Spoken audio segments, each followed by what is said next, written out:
everyone, and thank you for joining me. I'm Tracy Harris, and this is At Home in My Head, the podcast that explores life in the cottage at Woodland Corners.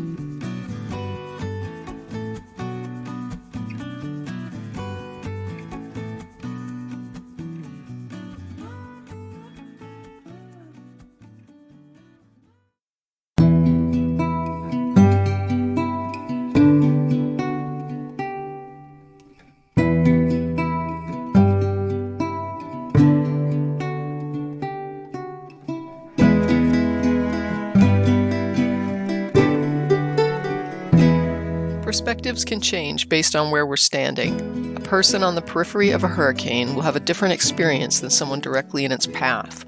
My guests today are writer and accidental border activist Annie Hartnett and Mariana Trevino Wright, Executive Director of the National Butterfly Center. Mariana, who has grown up in the path of our immigration hurricane, has found herself embroiled in a bitter legal battle, facing off against powerful special interests, fear-mongering propaganda, and ultimately the U.S. government. I invited Annie to talk about a recent border trip because I wanted to be able to distinguish between fact and fiction with regard to competing, changing, and disturbing narratives I've been watching in the media. Annie encouraged me to include Mariana if I wanted a window into the reality of what our immigration system has become.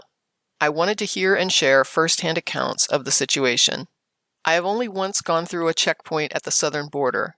It was years ago, fleeting, and I hadn't even driven outside the U.S. Annie has been to the border area multiple times as an activist, and Mariana lives this situation day in and day out. She exists in the path of a hurricane that never stops, while I exist miles away on the periphery, relying on media reports to try and understand what's happening. During our conversation, some portions may sound extreme or even contentious. For portions that sound extreme, I, like Annie and Mariana, encourage people to do their own research.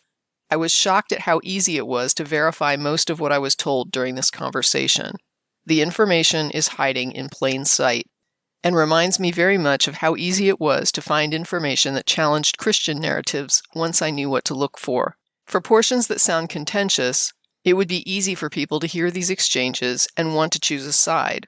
I would encourage listeners to instead keep in mind that it can be a luxury, a privilege, to be hopeful and optimistic. It can be a sign that someone is on the periphery of a bad situation rather than in the path of it. Cynicism isn't always pleasant to hear, but it can be born of being ground down and seeing so much oppression that hope and optimism are lost. It's easy for some of us to hope. For others, it's actually daring to be hopeful, to the point that hope becomes something remote or a sign of naivete. After my conversation with Mariana, I had to think long and hard. Would I be so optimistic and hopeful if I were battling the U.S. government in court?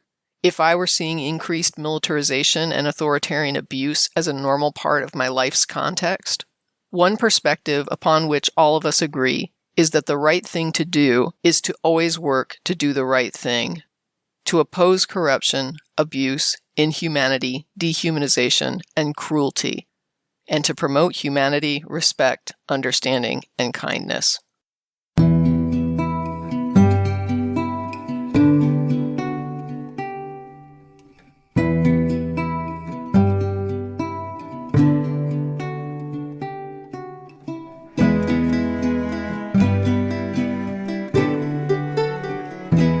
With me today are Annie Hartnett and Mariana Trevino Wright.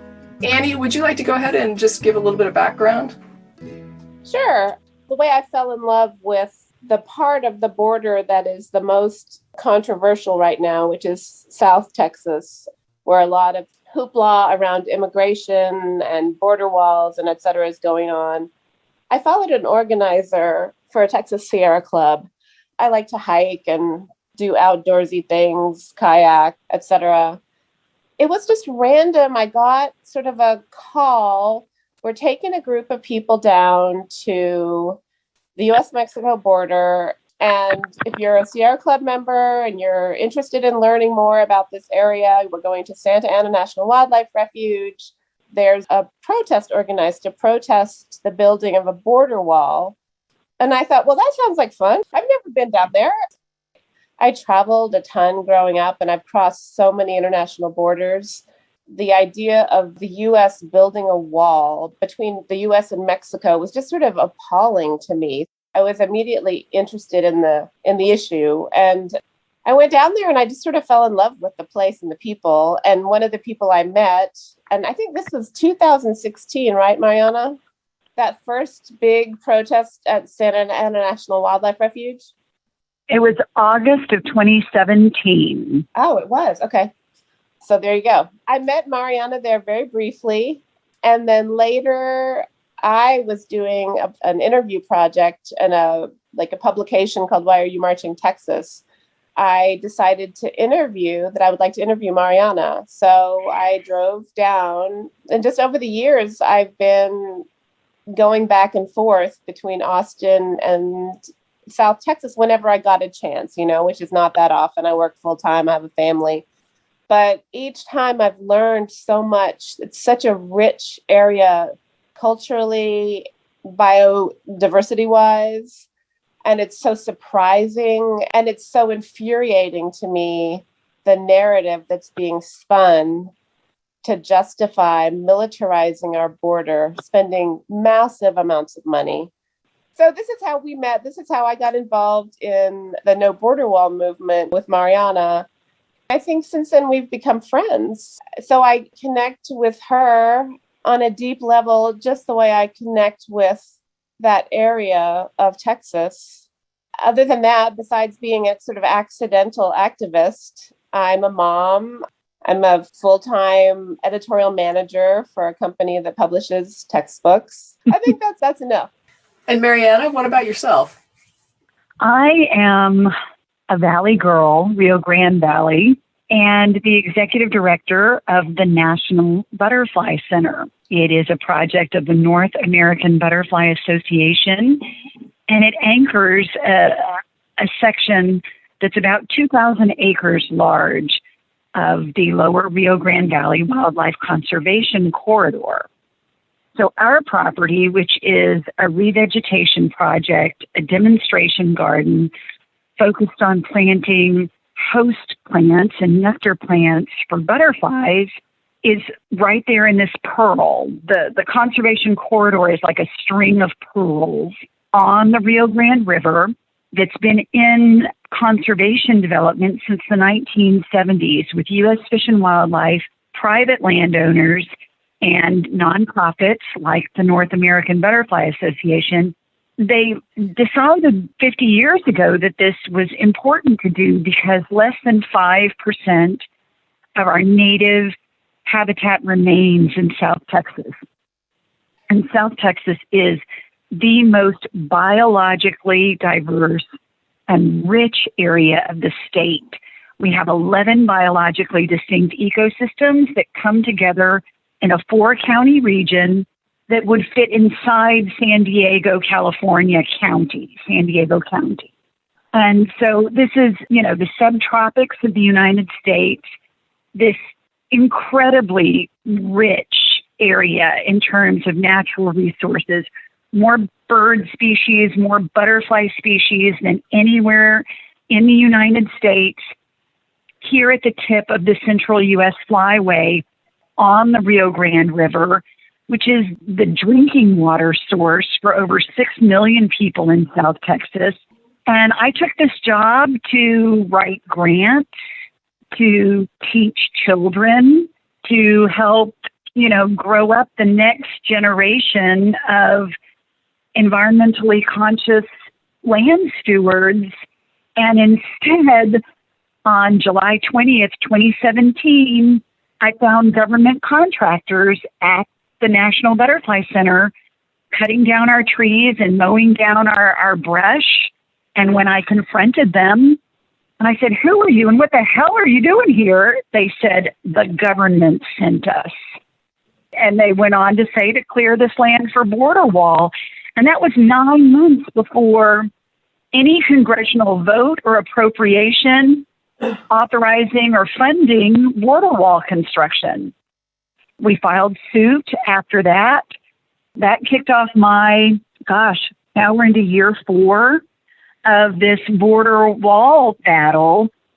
an education that's like, really getting thrown into the deep end of the pool concerning immigration, the Department of Homeland Security, the Constitution, the militarization of a community that is ripe for predation and exploitation because it is primarily people of color, immigrant, low education, low income. And we see this as happening not only for the benefit of billion-dollar corporations like Elbit, but also for the politicians that supposedly represent us and are basically on the payrolls of those corporations, including the for-profit prisons for which the U.S. taxpayer is now the largest customer. So that's who I am and what I do these days. Before we begin with the broader conversation, Annie, you had a few words of introduction that you wanted to share about your perspective on immigration to start us off. Tracy, now that I've listened to the podcast that we recorded, I realized that I didn't say almost the most important thing, and the thing that I wish I had said at the very beginning, and that is that migration is a human right, and that immigrants actually help the United States. They fuel our economy, and they bring new ideas, creativity, and culture. I think you mentioned at least once during the podcast that migrants are often model citizens. Statistically, they do commit fewer crimes than people born in the United States. For the capitalists in the audience, they are very, very good for the economy. According to the George W. Bush Institute, and I quote, "Immigrants grease the wheels of the labor market by flowing into industries and areas where there is a relative need for workers, where bottlenecks or shortages might otherwise damp growth." So that's coming from the George W. Bush Institute. Immigrants pay more than $90 billion in taxes every year and receive only about $5 billion in welfare from the state. So that's a net gain for the government of $85 billion in taxes. There's another pretty good article in Time recently, and it includes these statistics, and I'll send you a link.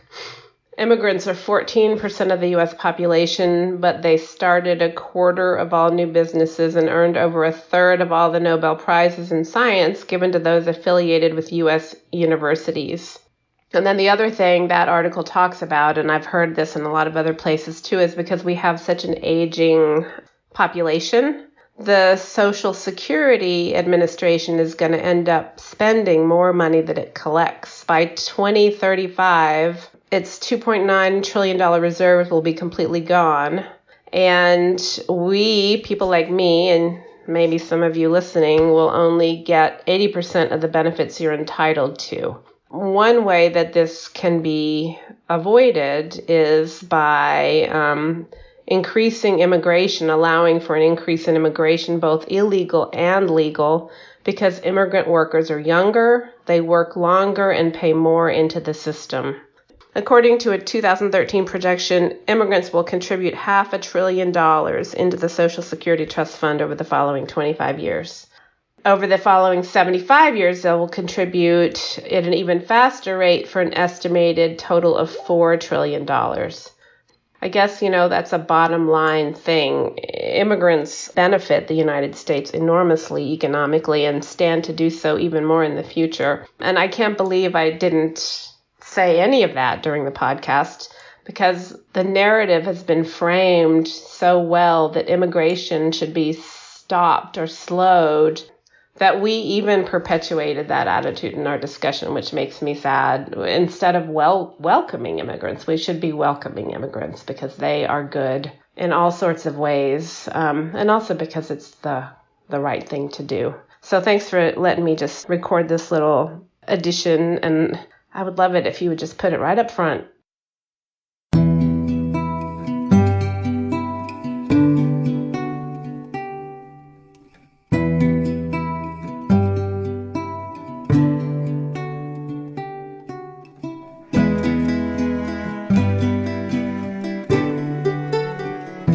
So with the change of administration, there has been a shift in philosophy about the southern border, and there have been changes to how it's being run.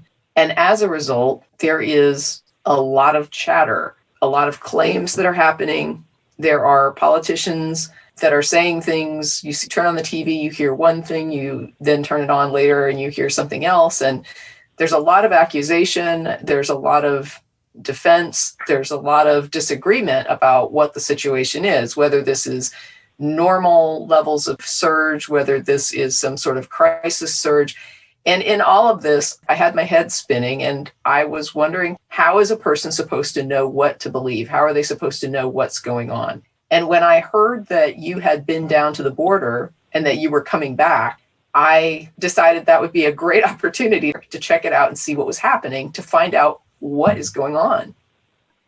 I can't answer that question, but I can tell you what I saw when I was there, what I've seen over and over again when I visited South Texas. And that is this completely shocking level of militarization that's still going on now.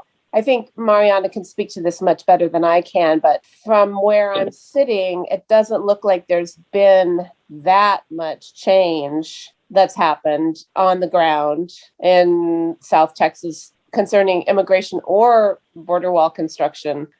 So while I was down there, I was staying at an Airbnb in a trailer park that's probably, a mile and a half from the border? I'm not sure. What you're struck by when you go there is the number of Border Patrol helicopters flying around, the number of Border Patrol trucks you see. Since last time I was there, there were 2 abbreviated stretches of wall. I'm not sure how long that Bannon coalphage wall is, but the wall outside Benson Rio Grande State Park looks to be about half a block long. I think I could walk around it in 5 minutes if I wanted to. So it's completely useless. I don't know how much money was spent to build that. But what I saw, again, was just like a regular community trying to go on with its life and being sort of almost like a piñata filled with political points that both sides are hitting. They're kind of batting it back and forth. Journalists from elsewhere are reporting on what's happening at the border. They don't know the context. They don't know the history. They don't live there themselves. There is this kind of out of control spin machine happening, and there has been around immigration and the border, and it's all racist. A lot of it is designed to make us afraid of people who don't look like us, people who don't speak the same language, people who have traveled from another country. And as someone who grew up overseas, I know what it's like to live somewhere other than the country you were born in. People and animals have been migrating and will continue to migrate. It's a natural thing. What I saw when I went down there with Mariana was a beautiful river when we were on the river, and also hiking. I saw amazing birds, green jays, Altamira orioles, birds you can only see in that part of South Texas. Just spectacular bird watching. There was something about a CNN video of migrants that was set up by the Border Patrol. Did you want to talk a little bit about that? Mariana invited me to have dinner at her house on Saturday night. So we were safe with our COVID and we had dinner in the backyard. And as soon as I walked in with my mask on, she said, "Oh my God, you'll never believe what's happening. This CNN video appears to be a version of another video that's being circulated by the right-wing media. And if you listen very closely to the end of one of the videos, you will hear, presumably, the Border Patrol agent talking to the coyote." She had me put on headphones, so I could listen to the low conversation happening in the background. Meanwhile, Mariana's on the phone or texting with CNN, the Associated Press, Beto, like all these people trying to kind of raise an alarm. This isn't reporting. This is something that seems to have been pre-planned between the Border Patrol agent and the coyote, and who invited the Border Patrol agent, invited the press. He knew where they were going to be. He knew what time they were going to be there. I've watched both videos a number of times. Mariana has created a transcript from one of the videos of what everyone's saying in Spanish. It seems that CNN, right now I'm giving them the benefit of the doubt, got tricked into telling the story that the Border Patrol wanted them to tell to justify additional funding for Border Patrol. DHS already has a huge bloated budget. Border Patrol has a huge budget. They want to operate away from the border as well, and they already do to some extent. They might have worried that with the Biden administration coming in, border security might not be as much of an issue. He has a different attitude toward migrants than Trump did. I think they are working really hard with their PR machine, inviting Breitbart News.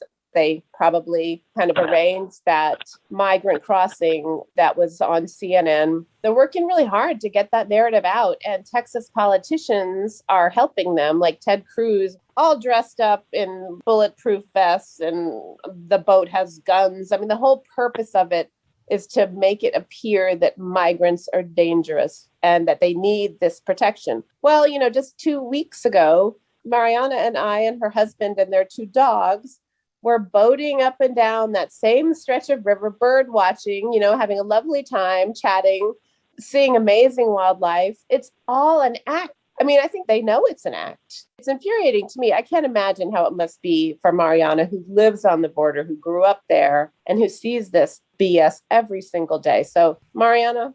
Well, I'd like to circle back to Tracy's question about how is the average person to go about figuring out the truth for themselves.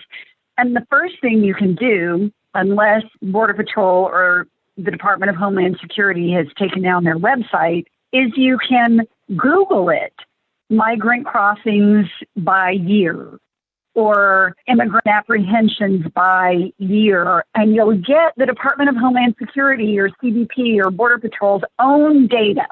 They publish their own numbers. And what you will see is what Washington Post and Associated Press and MSNBC and others are having to now walk back, which is there is no surge. There is no invasion or inundation.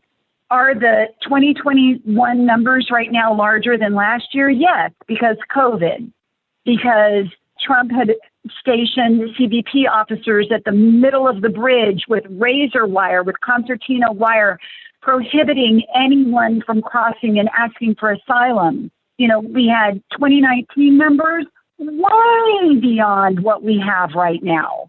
And then, of course, you go back to like 1996, 97, 98, the numbers are way higher than that. And back then there were only 5,000 Border Patrol agents apprehending, 1.5 million people a year.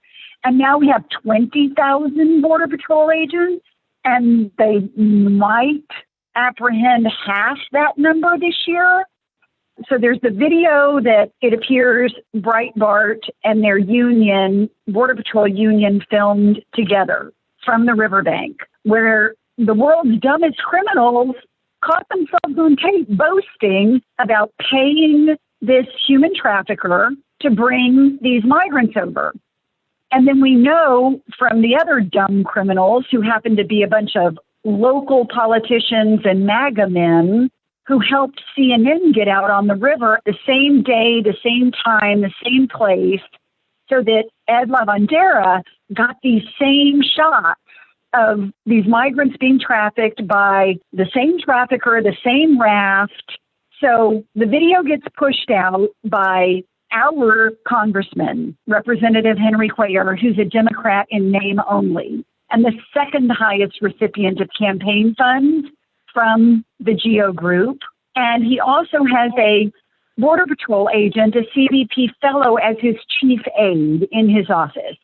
In addition to that, his brother is the county sheriff who benefits from all of the federal dollars that go to DHS for border security, including things like Operation Stone Garden, which Texas benefits from, and the high-intensity drug trafficking area task forces that Texas and Texas police benefit from.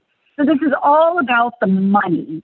State GOP Chair Alan West pushed out the video, And they're pushing out the one that came to them from Border Patrol. Henry Cuellar has now put out an official statement that he got that video from Border Patrol, where the Border Patrol agent and presumably this Jason Jones with Breitbart, who put out the video on his Breitbart website, Tripwires and Triggers, which itself stands for booby trap. They set a trap for CNN.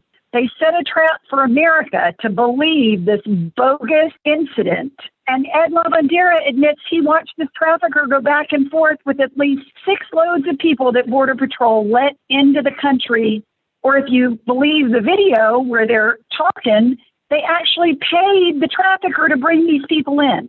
Now they're holding them all near this area under the Anzalduas Bridge, where they've put up hurricane fencing, and they're keeping these women and children under the bridge outside in basically still dog kenneling for days. The ACLU has already filed FOIAs. They're looking at legal action because it's the same cruel and inhumane treatment. But now they're holding them outside there and at this Donna Tent facility. And they can't hold them in the McAllen Border Patrol Processing Station or the Ursula Street Detention Center because those are both being remodeled. And that remodeling and the bid of the construction and the budgeting for it and the appropriation for it all began after the video cameras got inside there in 2018, 2019, and were able to see the inhumane conditions in which the migrants were being kept. So now all these facilities are being remodeled, and they're not being remodeled to create more humane conditions. They're being remodeled so that if cameras ever get in again, all of the cruelty will be better concealed. And I know that because Border Patrol is an agency built on racism, violence, white supremacy, and that's not going to change. We saw that in their Facebook group that was exposed. We saw that in the way they treat people. We see that in the government's own papers and research put forth about the lack of accountability, the lack of discipline, the fact that this is a rogue agency, and the union is in charge. Border Patrol Command, I don't think has any real authority over what goes on there. And I can say that for nearly 10 years of dealing face to face with command in my community and in my sector, and even for this part of the United States where I deal with Chief Manuel Padilla. The reality is we have a contrived crisis that the Border Patrol Union and their partners have orchestrated for billions of dollars. And it's not enough to have the right-wing media telling their story. They've now managed to trick the left-wing and the mainstream media into telling the same tale. And when we realized what had happened and who was involved, the local politicians and MAGA men, and where they had accessed the river at this controlled Border Patrol boat ramp behind the border wall and everything else, I reached out to a justice producer at CNN with whom I have had multiple legitimate communications over the last 4 years. And I told her this was a setup, and they didn't want to hear it, and they ran with it anyway.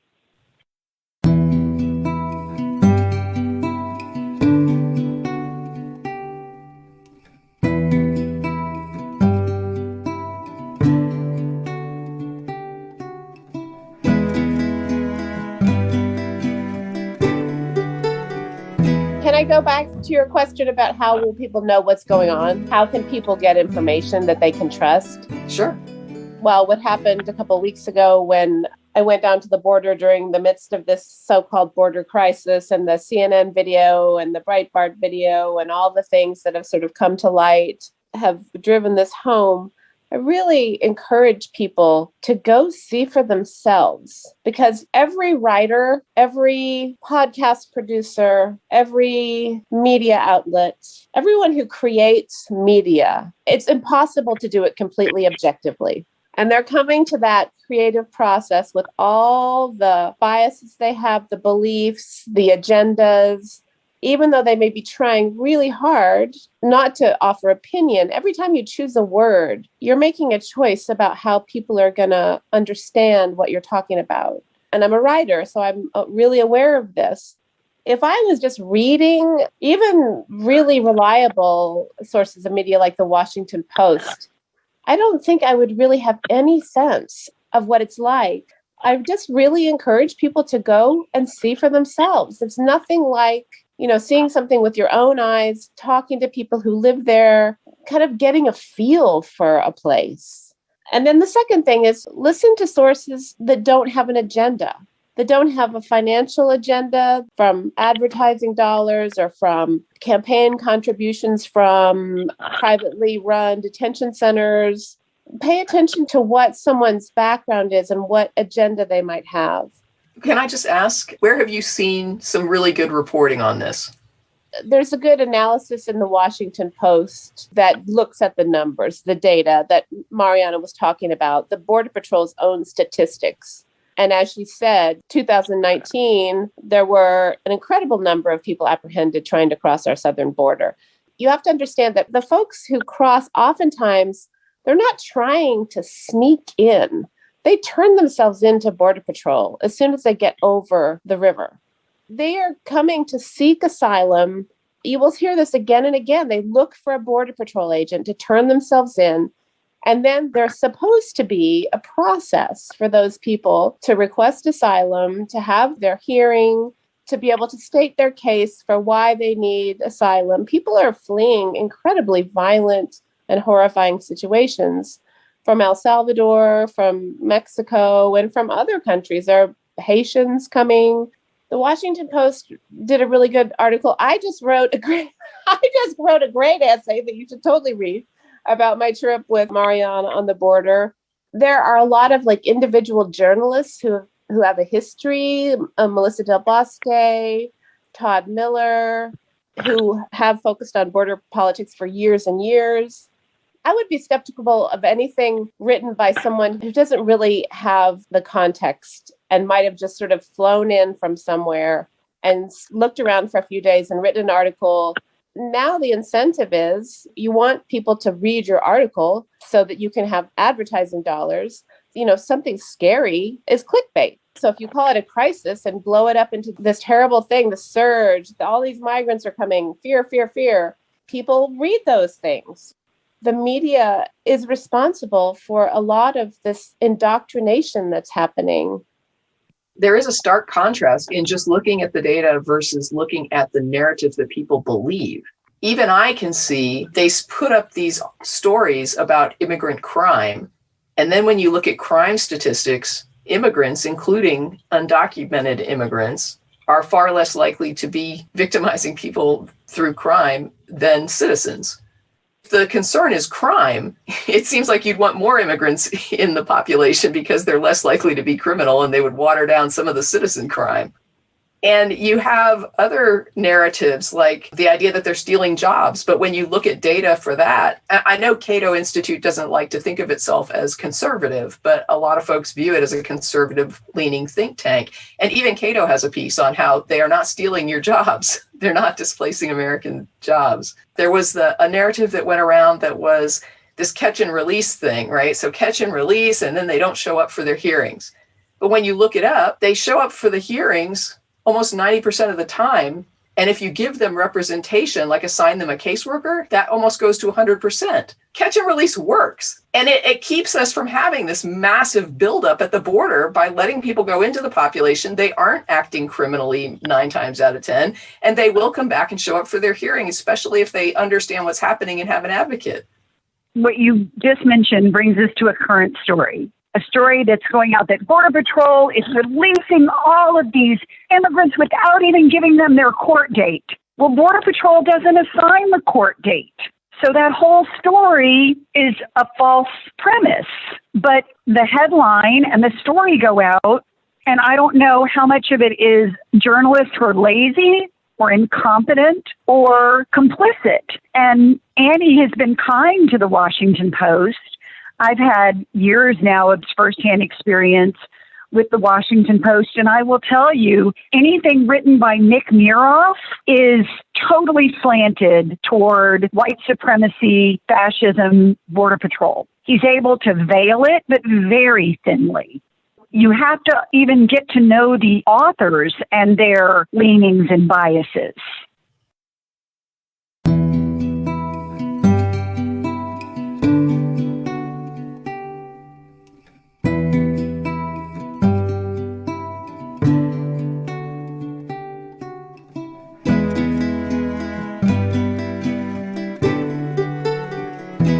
In our lawsuit against Border Patrol and CBP and the Department of Homeland Security, our lawsuit was dismissed after 14 months with never a day in court. It was dismissed for reasons the judge cited which were not even part of our claims or our cause of action. So we appealed. We won our appeal. In moving forward, we just filed a second amended complaint, which just mostly lists how all of the things that we documented in our original complaint have continued for the last 3-4 years and even gotten worse.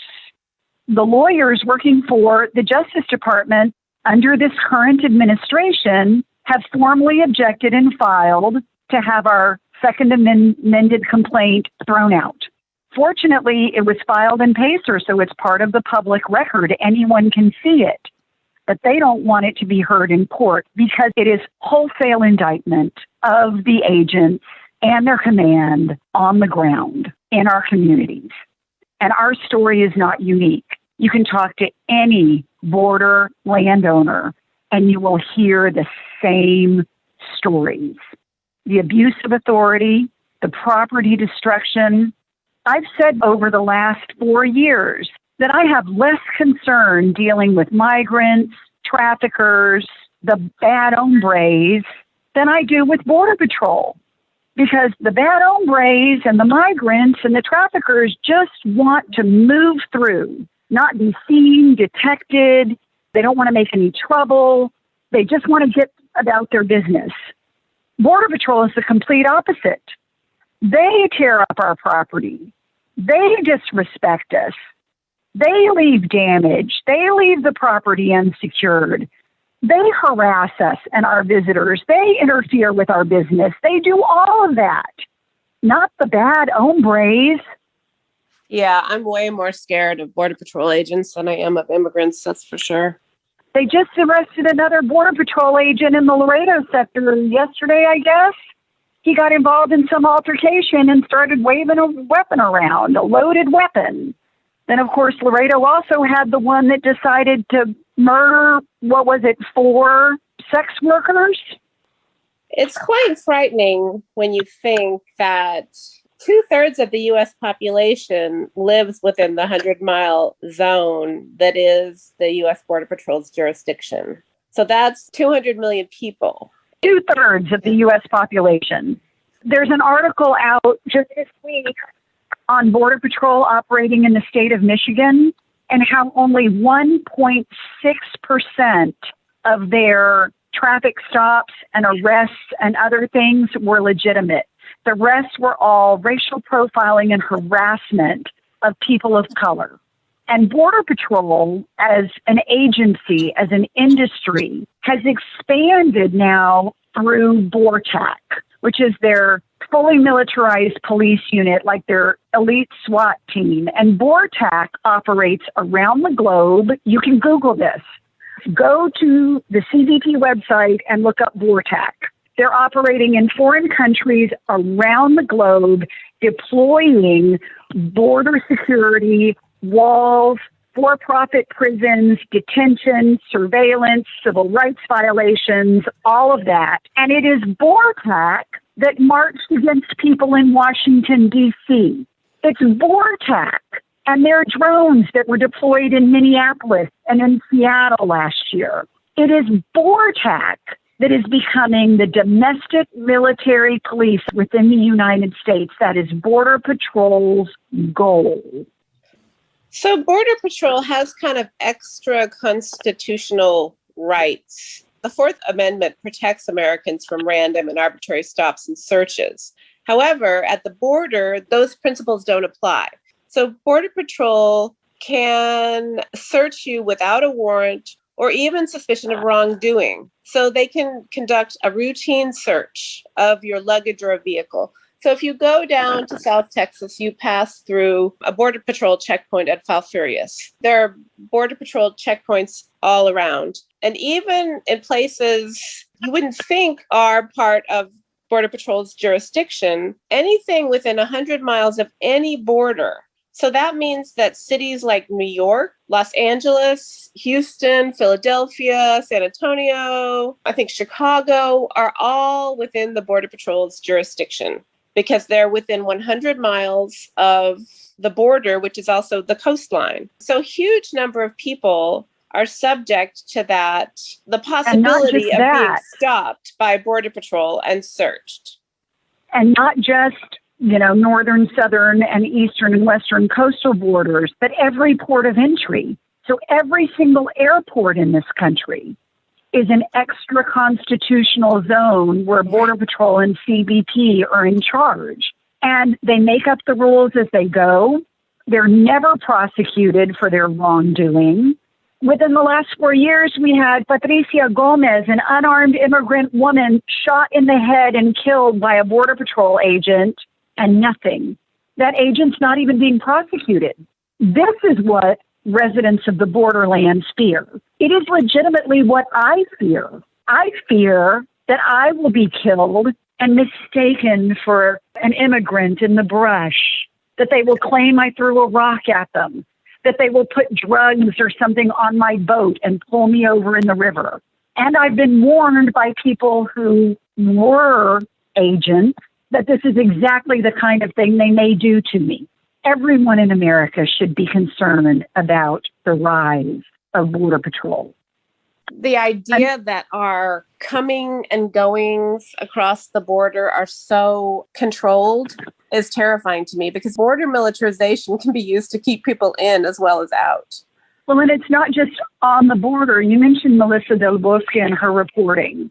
Before her article came out on the surveillance of the border, and it included her FOIAs concerning the dirt box technology, which is the audio surveillance that tricks our cell phones into connecting to them so they can listen to us. I knew it was happening because I could hear the clicking in and out on my cell phone when I was out near the National Butterfly Center. So I knew it was happening, and I told people it was happening. And they were like, oh, you're crazy. You're just hearing things, blah, blah, blah. You're paranoid. Well, then her FOIAs were answered, and she published an article on it. And the planes and the drones with that technology on them, and that technology is now in the aerostat balloons, in the raid towers, in the mobile units they're driving around with the giant telescoping heads and lenses on them. They were flying north of San Antonio all the way to the coast and the river, Corpus and Laredo and down. So not just in the 60-mile swath of the borderlands that used to be called the DMZ for the United States. It's no longer the U.S.'s demilitarized zone. It's fully militarized. But it extends all the way beyond San Antonio, which is, 300 miles from us? And they're listening to everyone's cell phone conversations, in addition to the drones with the video surveillance and everything else. And you said that there's been some reporting on this. What is this technology called? Dirt box audio surveillance. And of course, there's been stuff published on the Bortac Border Patrol drones that flew over Minneapolis. It was Bortac and their partners who were the unidentified, all-in-black people grabbing people off the street and throwing them into vans. Most people don't realize that in the last couple of years, Border Patrol was reclassified, so they no longer have to respond to FOIA. And before that, they were only responding to about 20% of the FOIA requests they received, but now they don't have to respond to any, basically. They can just claim it's all national security information.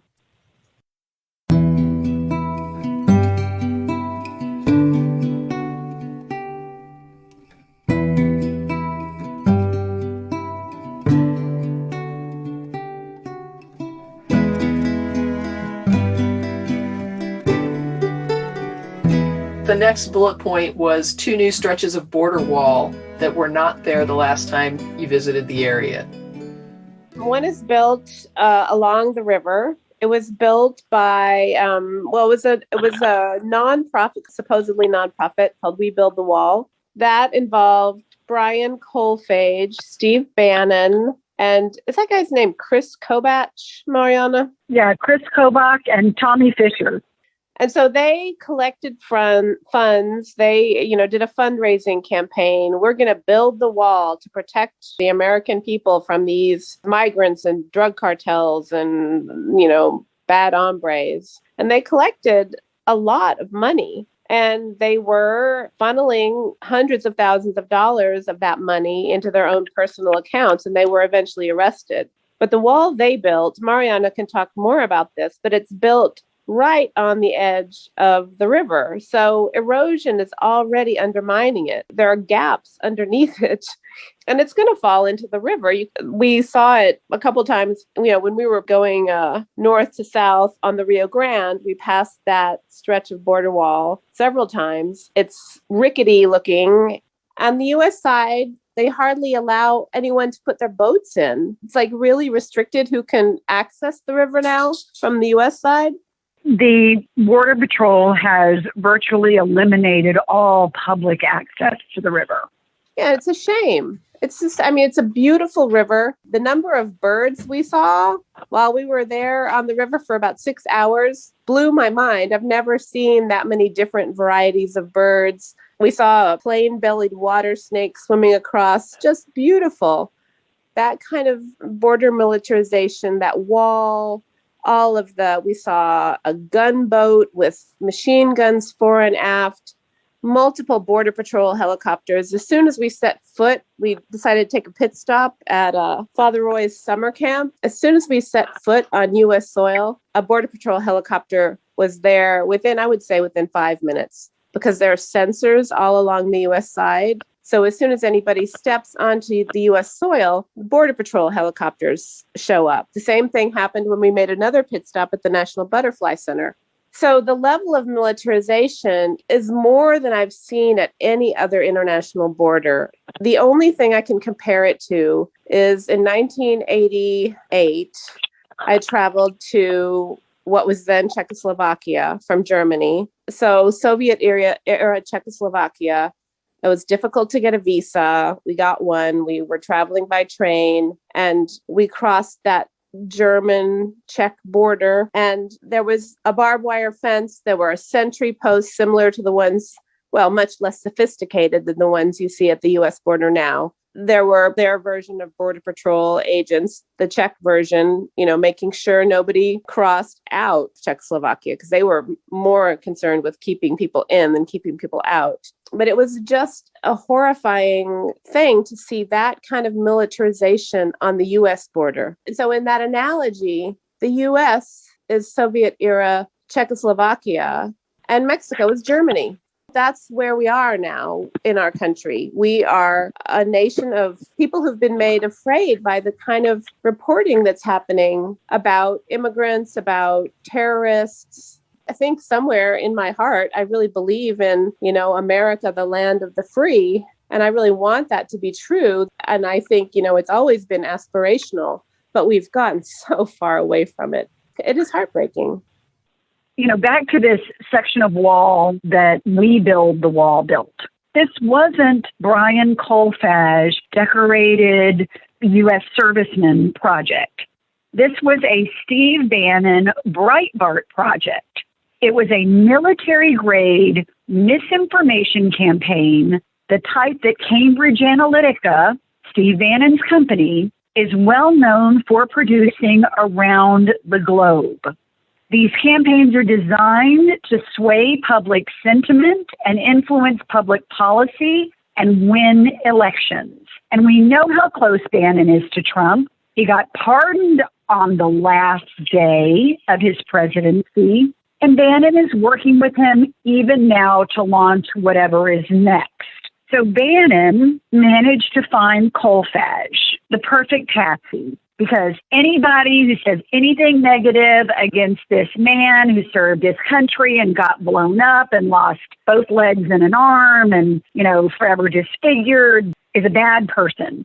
But Brian Colfage is a con artist and a fraudster, and it's been proven repeatedly.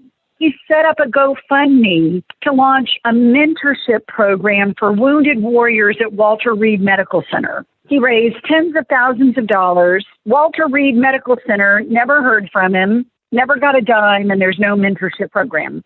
That's just one example. So they launch, "We the people will build the wall because the demon rats in Congress won't give President Trump the money he needs to secure our nation." Well, we had 4 years under President Trump of bipartisan congressional funding to the tune of billions of dollars for border wall. But the lie was, they're not giving our president the money we need to protect your wives and your daughters from these rapists and your kids from these drug dealers and, your communities from these murderers, all false stuff. And they actually funneled millions into their own pockets. They've both now been indicted, along with other board members and business partners, for fraud and conspiracy to money launder and everything else. Of course, Bannon's been pardoned. But they built a tiny section, less than a half mile of border wall in Sunland Park, New Mexico, a suburb of El Paso. And they held their Wallathon fundraisers, and John Jr. was involved, and Kimberly Guilfoyle, and Clark, who used to be a former sheriff in Wisconsin or somewhere, and all these other people who were stumping for them. And their inflammatory rhetoric provoked the Walmart massacre in El Paso. When all of that was happening, I told everybody I knew, including our No Border Wall Coalition, that they were coming to Mission next. And indeed, they tried to buy the land next door to us. They weren't able to buy that land, but that landowner introduced them to other people.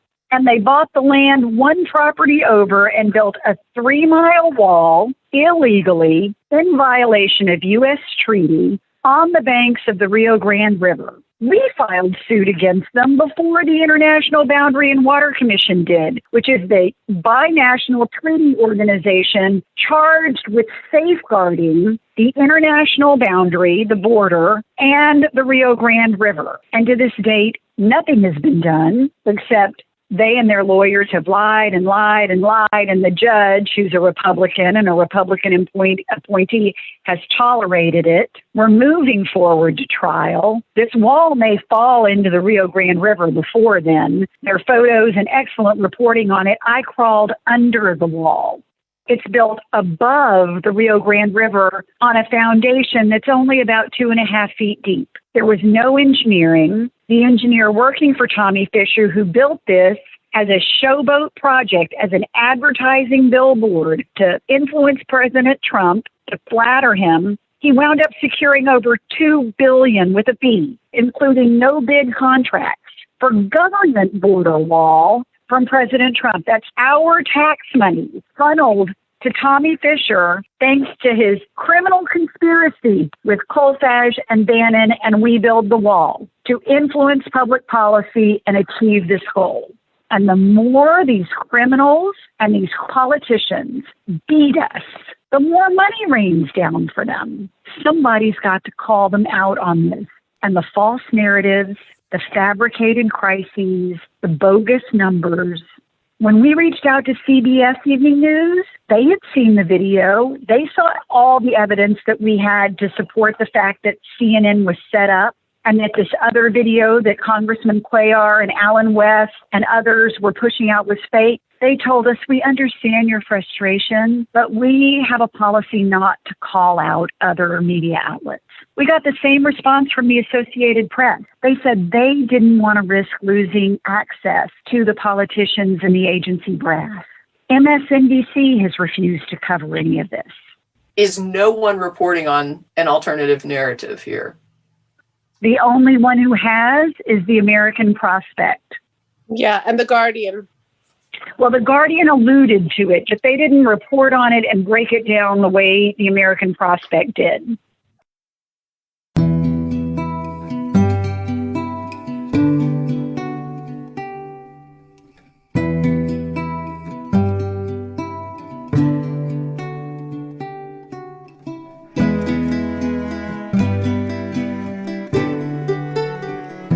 So there's this issue with this video, but then there's a larger issue of what the video is supposed to be portraying. So for example, when someone says, oh, these immigrants are criminal, they will go and find a case where an immigrant committed a crime, and they will look for the most heinous thing they can find, like a murder, if they can get it. And they will hold that up and say, these immigrant murderers are doing violence to people in the US. They should not be allowed in. They're all dangerous. What's happening here, what I'm hearing described, is this idea that, okay, they're portraying a specific thing that they have set up that isn't really what's going on. They're using it in a way that's like propaganda. And in the case of somebody that committed a crime, they're taking the exception, not the rule, and trying to portray it as the rule. My question is less about that specific case, because in fact, you could find an immigrant that murdered somebody. That does happen. No one's denying that that occurs. They're just saying that's not the norm. What I'm asking is no one reporting that lots of immigrants aren't murdering people, and in fact, most of them are not murdering people, and they murder people less often than citizens? Not really speaking specifically about this video, because I understand that that is a particular issue, but from a larger standpoint, are there no media outlets that are saying this surge is like a normal thing? There's nothing really happening here that is crisis beyond anything we've ever seen before. Yes, there are. That has only started in the last week, though, and I think that is directly related to the hell that Jen Budd and myself and others have raised. I understand what you're saying. We're calling them all out, and Esquire and Washington Post and even the Associated Press has now put out a memo saying, don't use words like surge, invasion. So maybe we're at a point where there will be a reckoning. The lie gets all the way around the world before the truth even gets out of bed. Yeah, that's true. I mean, when people do the correction, we learned that all through, I think, the 4 years of Trump, was that corrections didn't count for much. Once the salacious narrative was splashed all over the headlines, that stuck in people's heads. Yes. Yeah, that's it. So the article in the Washington Post is titled, "The Migrant Surge," in quotes, "at the U.S. southern border is actually a predictable pattern." So that's a fact-based, statistic-based article analyzing, is this really an unusual number of people crossing right now? And the answer is no. Every year at this time, there is an increase in the number of people being apprehended trying to cross the border. And also, as Mariana pointed out, people have been waiting. They haven't even been allowed to request asylum. There's like a backlog of people wanting to cross. So that also inflates the numbers. There are ethical journalists and there are people doing good reporting. So Gus Bova at the Texas Observer is someone to follow. I think I mentioned Melissa Del Bosque. She works for ProPublica. ProPublica is often excellent. Todd Miller wrote several books about border militarization around the world and how the U.S. is expanding its borders outside of its own international borders so that getting Mexican law enforcement to stop people before they even can get here. So Todd Miller is another great person to follow and read. You have to kind of seek it out. You know, if you're just looking at the headlines or you're just looking at what's trending on Twitter, you get a very different idea. And I have my mother-in-law called my husband, "What is Annie doing down at the border? She's going to be killed," you know, and she really was frightened for me. CBS, NBC, ABC, the lie is repeated over and over again until people believe it because they hear it coming from every direction. The responsibility is ours to seek out the truth. And it's not necessarily easy. You have to pay attention. Our immigration has always been racist.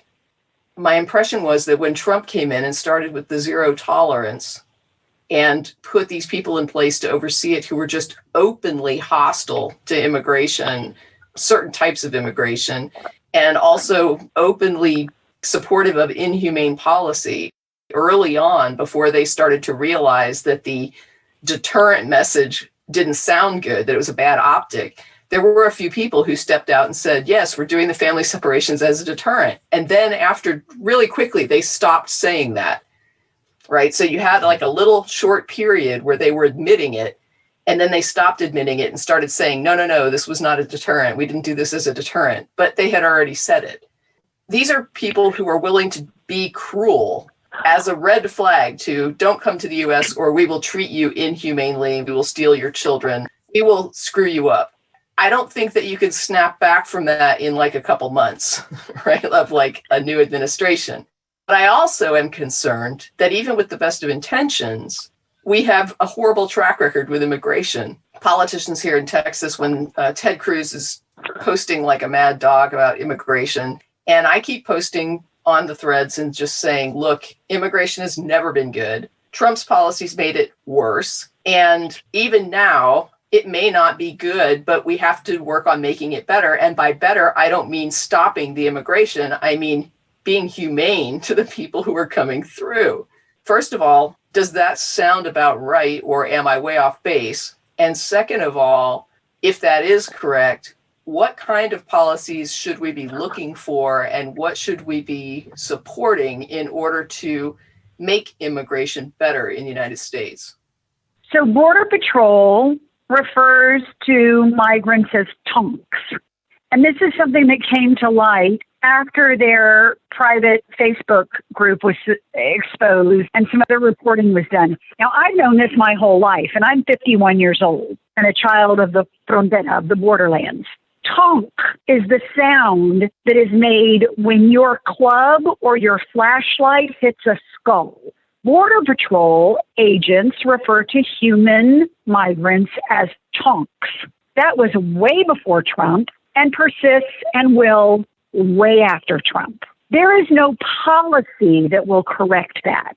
When we talk about abolish ICE, abolish Border Patrol, abolish the Department of Homeland Security, we're talking about purging agencies that are corrupt, that the people who work there, who were recruited and hired, will never treat people humanely.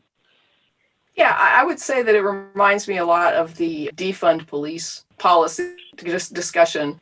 Yep. And that's an excellent point. And those of us who know these Border Patrol agents, know the stations, I've been inside them, that's what we will tell you. And I told Suzanne Gamboa of NBC this yesterday when she said, what can Border Patrol do better? I said, it can't even be Border Patrol. It has to be medical personnel, social workers, case workers, human rights activists, nonprofits. It cannot be Border Patrol.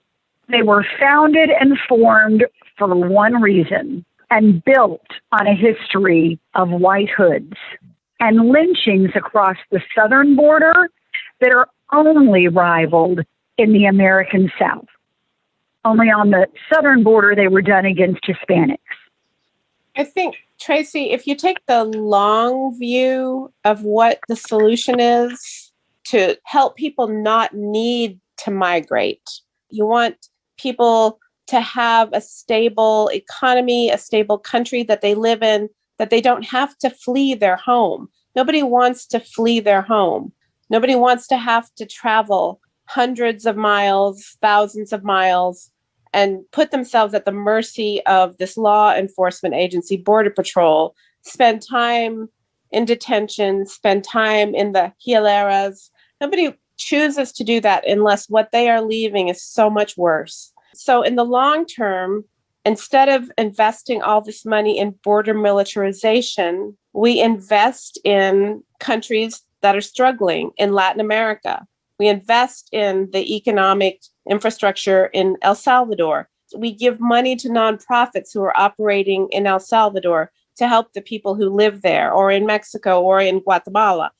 Even more long-term, we have to address the climate crisis, because that is driving so much of the migration, and it will only get worse.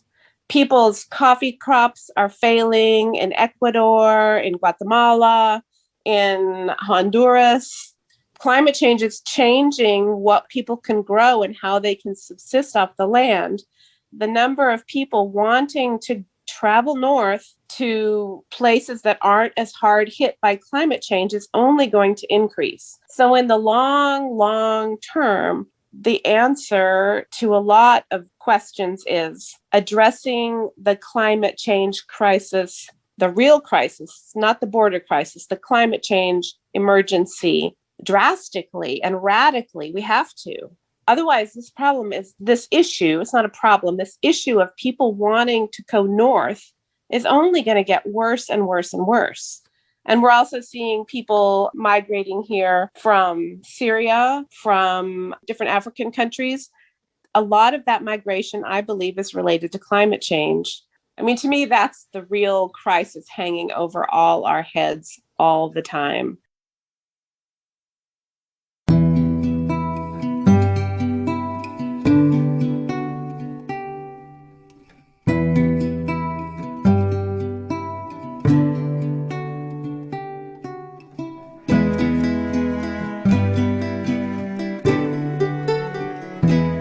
So first of all, as I listened to the news, I heard the shift that both of you were discussing. I was hearing about this crisis. I was concerned about the crisis. I was wondering why it was happening. And I was listening to the narratives about it's because Biden is too nice and all these people want to come here because they think they're going to get in.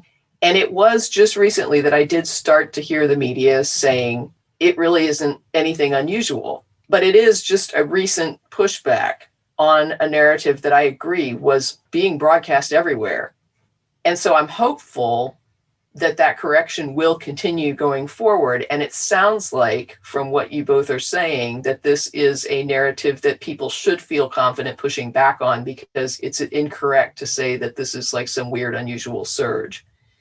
And the other thing that you're saying is, in these discussions, the focus and the attention should be on core issues that are affecting these countries at the source, such as climate change, drought that is happening as a result of climate change. And also, if we're going to pour money into a problem of immigration, and that's going to be something that we look at as a negative, and we want to stop the flow of people, that a good way to do that, or a more productive way to do that, a more effective way to do that, is to take all the money that we're investing in militarizing a border and put that into the countries that need it in order to sustain them. Yes, you have articulated that perfectly, Tracy. Thank you. Except I would go way beyond that and tell you the corporations are going to do both and. They really don't give a damn about the migration or caring for the people once they're here, except for profiting in the militarization, the detention, and they really are okay with it all. So as these people migrate and they abandon their homes and their countries, even in a time of climate change, who's going to buy up the land?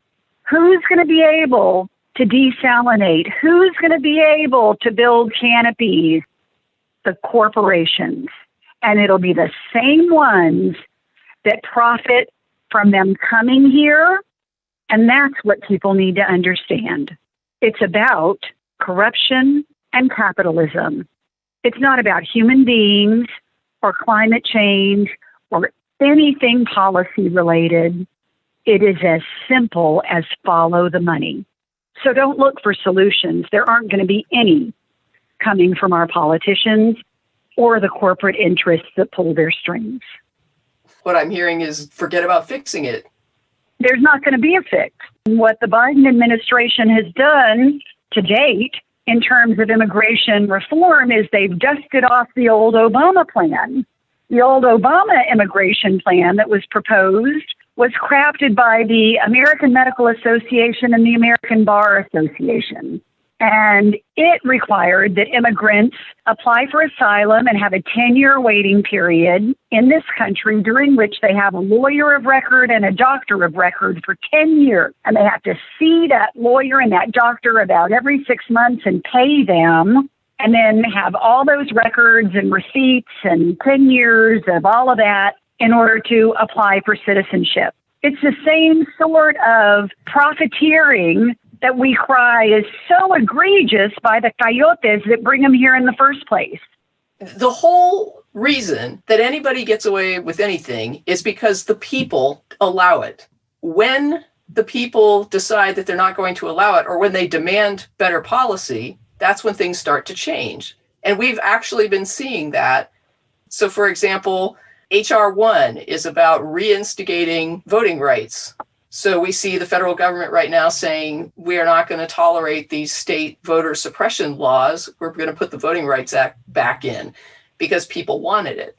We had a huge amount of people of color and Black voters in this last election that are expecting to see some results out of this. And part of those results are putting in more people of color and more Black representatives in order to, more women even, to represent those interests better than older white men have been representing them. But it took a lot of people getting fed up and airing a lot of ideas and saying, we expect to see something better. We expect to see something that's an improvement. And so what I'm trying to do, especially with this podcast, is to inform people so that it's like, hey, here's what you need to look for. And if that is corporate corruption, if that is climate change, if that is investment in the countries of origin, if that's what we need to be doing that we're not doing now, and if what stands in the way is lethargic governance, you are the people. Here's the information. Make this the narrative. Tell your politicians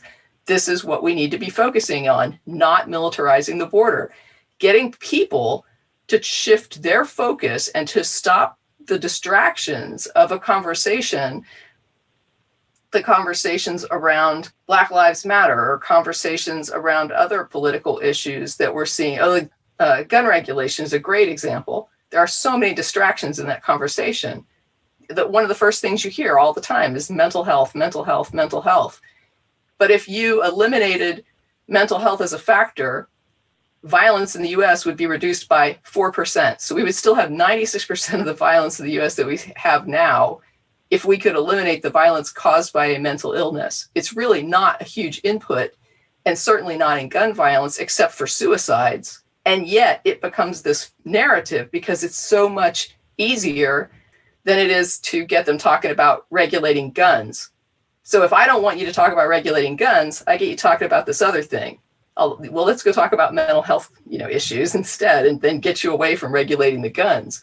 And if what's happening is we have these narratives that are making people afraid, and that's feeding into people being willing to continue to fund the militarization of the border in order to support corrupt corporations that make a lot of money out of militarizing it by making people afraid, the answer to me is telling people the truth, changing that narrative, getting people to stop focusing when they hear the fear to say, hey, that's just propaganda. We need to be talking about climate change. We need to be talking about investment in these countries, about changing the way we look at our border. That's, to me, the solution. Well, and that definitely needs to be done. I will not deny that. I will simply say it is not likely to precipitate solutions the way we would like it to. Just like Biden, a new administration, all these new people, women, people of color. He dusts off Obama's old plan crafted by those two agencies and shaves 2 years off it. That's the only change. So instead of 10 years, it's now 8 years. It's not really a solution, is it?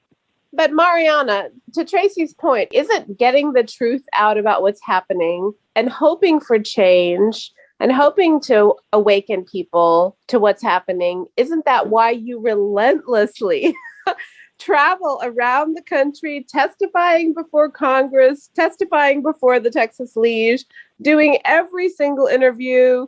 I mean, really, you are just tireless in trying to get the truth out. What I hear Tracy saying is that's not a futile effort.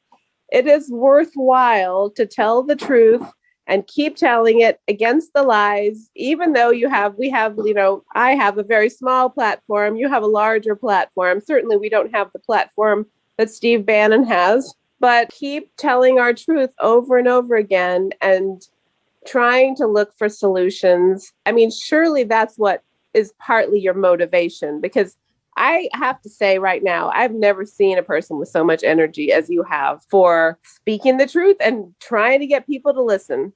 And I really appreciate that about you. And I appreciate that about Tracy too. Like, let's talk about it. Let's see who we can reach. Maybe we reach one person. Well, that's worth it. I was reached that way. What I'd like to see is when somebody gets into a conversation about the fear, first of all, have the stats ready to show that those fears are unfounded. And next, have the solution points ready to say, this is where the focus should be. So it's not about immigrant crime. It's not about stealing jobs. It's not about any of the stuff that you're hearing that's making you afraid. It's more about what is driving this immigration. And instead of funding a bunch of advanced technology to police immigration, why don't we take all that money and put it somewhere to make people happier where they live right now? And I just want to make sure that people have that information so that when they have those conversations, they can put the hammer down on the propaganda and tell people where the focus needs to be in order to truly fix the issue. And Annie, I appreciate what you said so much. And I appreciate Tracy and the work that she is doing. And absolutely, I believe what I'm doing is worthwhile. But I do this because of who I am, not because I'm under any illusion that it's going to, really affect anything in this world on any scale over any time period. And that may sound awful, but just like you said, I might reach one person or 10 people or 100 people. CNN reaches 100 million people. For the National Butterfly Center, for our lawsuit for truth, for justice, we have scraped to bring in $50,000 for our lawsuit against Bannon and Colfage and Tommy Fisher. With their lies, using racism and fear and everything else, they brought in $25 million. So yes, I'm a pebble that will ripple, but I'm not the tsunami.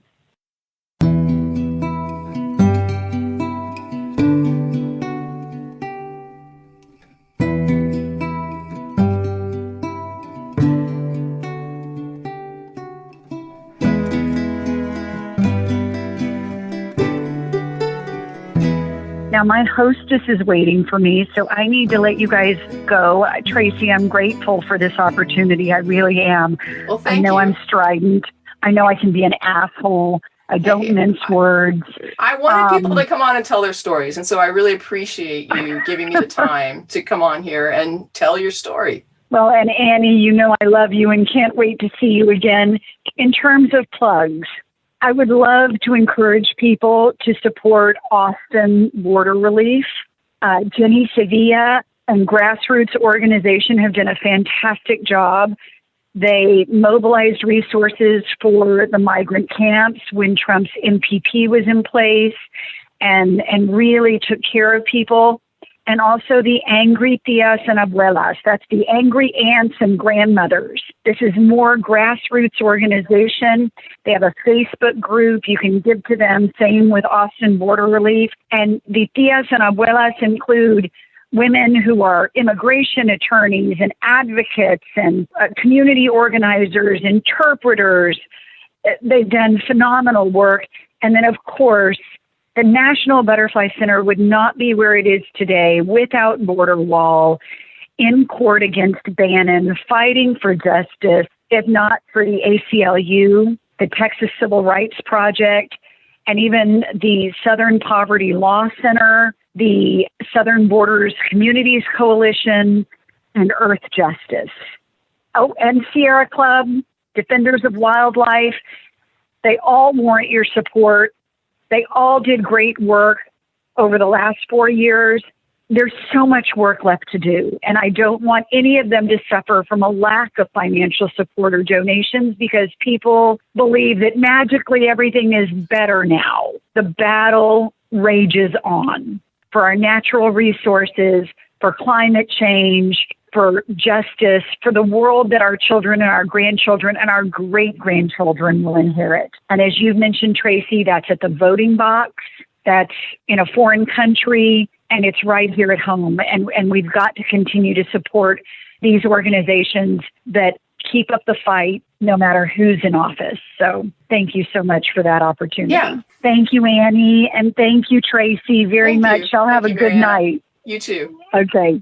Bye-bye. Interesting conversation. Thanks, Mariana. I would add to Mariana's list, Raíces, Texas. Yeah, please give your plugs. Go ahead. She basically hit everything I would plug except for Raíces, Texas, which is an immigrants' rights advocacy organization. And they are fierce and they are relentless. And I love them. Okay. Thanks so much, Tracy, for your time and your excellent questions and your on-point observations.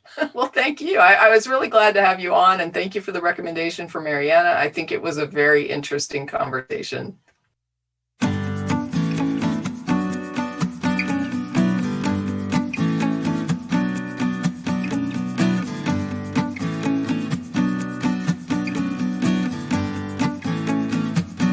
That's it for this episode of At Home in My Head, exploring life in the cottage at Woodland Corners. Thanks for listening, and as always, stay safe, be well, and never stop exploring.